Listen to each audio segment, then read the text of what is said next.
everybody, and welcome to a review of something that is very, very special to me, something very dear to my heart, and something I wasn't really sure if I was actually going to do a review of it, but it turns out it is so freaking awesome that I just have to tell you all about it. And that very special something is the Batman animated series, the Blu-ray box set, which just came out, well, in Australia last week. I'm not sure if it came out around the same time anywhere else, but we finally have it. So for those of you who aren't aware of what this amazing show is, the Batman animated series, it was 85 episodes that ran between 1992 and 1995. It also spawned 2 feature films, which I'll get into in a little while, but this show, like a lot of people, including myself, basically proclaimed it to be the greatest screen adaptation of Batman that has ever been. I mean, if you are a die-hard Christopher Nolan Batman fan and you're like, that is the definitive version, I'm sorry, but the animated series is where it's at. And I know what you're thinking, well, that's just your opinion, but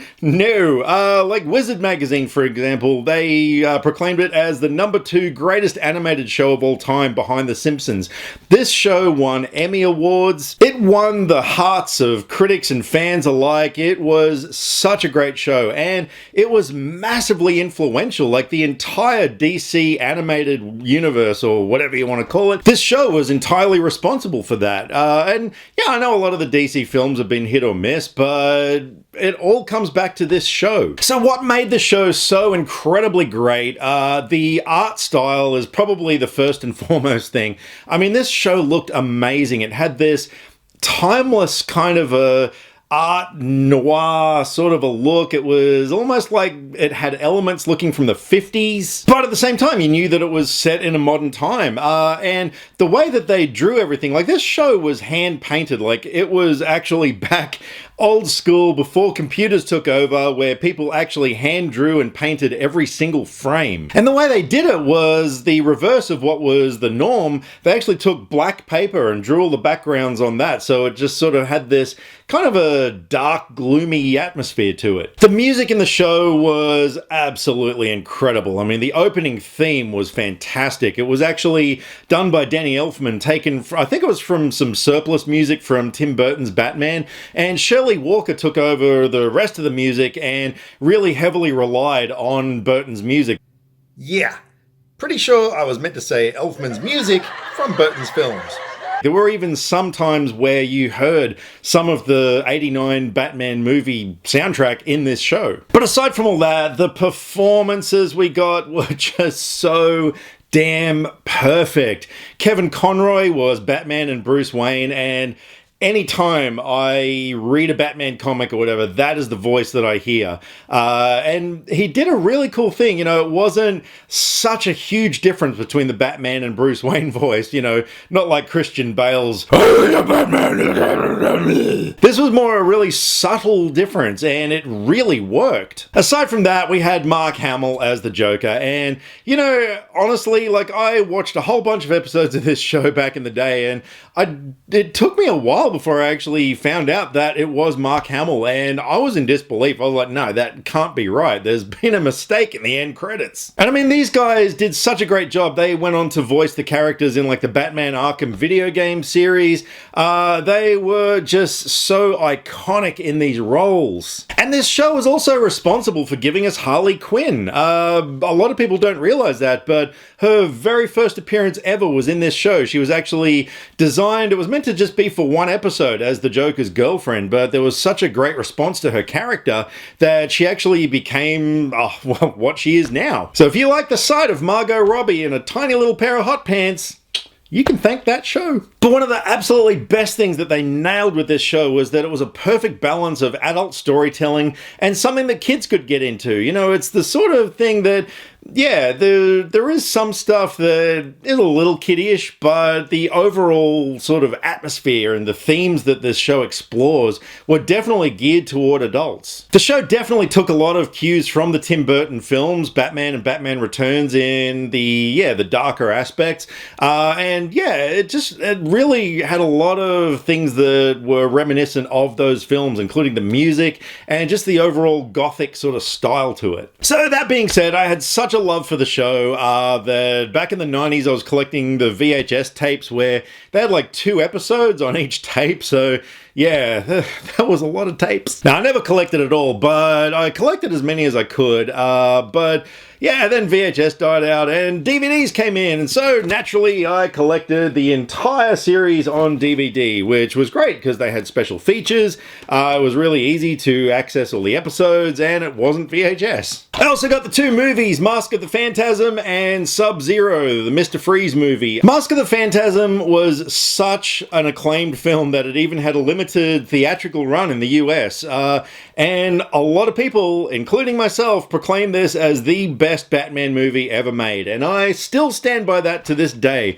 As much as I love the Nolan films, I love Tim Burton's '89 Batman, nothing has ever come close to this film. I'm not going to get too heavily into it because this is not a review of this movie. And also Sub-Zero was really good as well. Aside from having great stories, those films just got so heavily into the characters, and Mask of the Phantasm in particular gave us one of the greatest female protagonists of all time. This woman named Andrea Beaumont, who was kind of the love interest to Bruce Wayne, but she was such a strong character, and as much as the way she stood up to Bruce Wayne and, just didn't take any crap from him. So once that show had finished, we then had some really great spin-offs like Batman Beyond, which ordinarily, I'm not a big spin-off fan, especially when it's like, oh, we've got a young teenage Batman, but...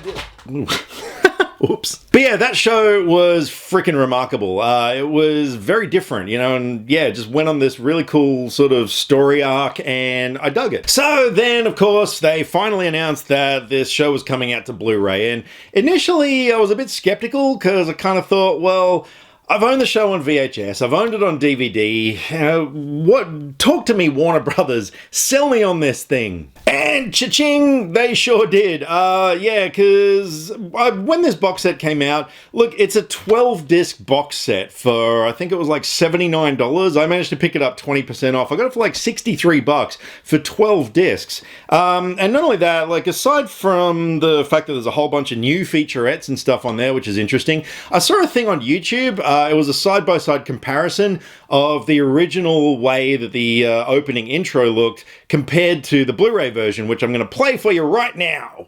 It not only features all 85 episodes of the original Batman animated series, the last 15 of which were the adventures of Batman and Robin, but you also get 24 episodes of the new Batman Adventures, which came out after this series. It was kind of a continuation of it, that also featured characters such as Nightwing and Batgirl. And while it retained a very similar style to the original series, it did have a few little elements of difference and stuff, but it was still very good. So aside from the fact that the picture looked so much crisper and cleaner and the colors really popped, there was just a few things like where they had added some detail in, like this shot here of a building in the opening where previously it was just a black silhouette and now it actually has some detail in it. So yeah, I was kind of like, all right, look, I'll get this. So I picked it up, and yeah, every episode that I've watched so far, admittedly, I'm only, I think, half a dozen episodes in, but what I've seen so far looks absolutely stunning. It was definitely worth upgrading, but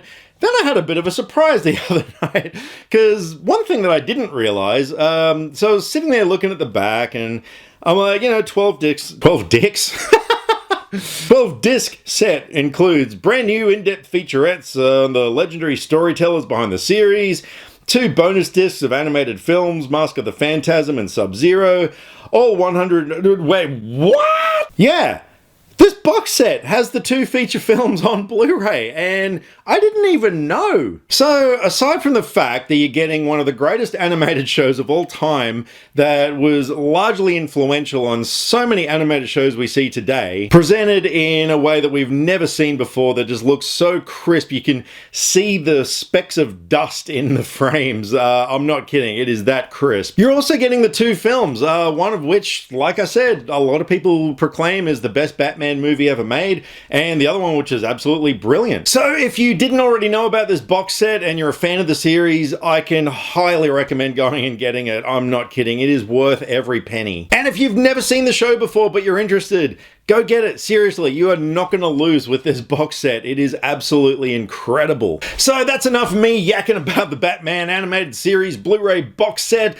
I'm not going to give it a score. Look, obviously, it's a 10 out of 10 all around. There is just nothing that I could possibly fault with either the show or the presentation that we've got now. And if you're a fan of the series, let me know in the comments what some of your favorite episodes were, because yeah, like I've seen a few YouTube videos where people list their top 10s, and there's a lot of episodes that tend to remain, you know, pretty consistent throughout them. So I'd definitely love to know what some of yours are. And if you haven't already subscribed to my channel, I would love to have you on board. So go right ahead. Nobody is stopping you. Feel free to hit that red button and subscribe to my channel. That way you can stay up to date with all of my reviews and ramblings and stuff. In the meantime, let me know what you thought of the Batman animated series, if you've seen it or if you're planning on picking it up. Drop me some comments either here, Facebook, or Twitter. All the social media links are in the description below, because I like to talk about movies and TV shows, and I would love to talk about movies and TV shows with you. Catch you next time.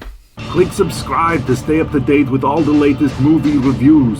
Skynet will be taking over any day now, so what have you got to lose? Nyah.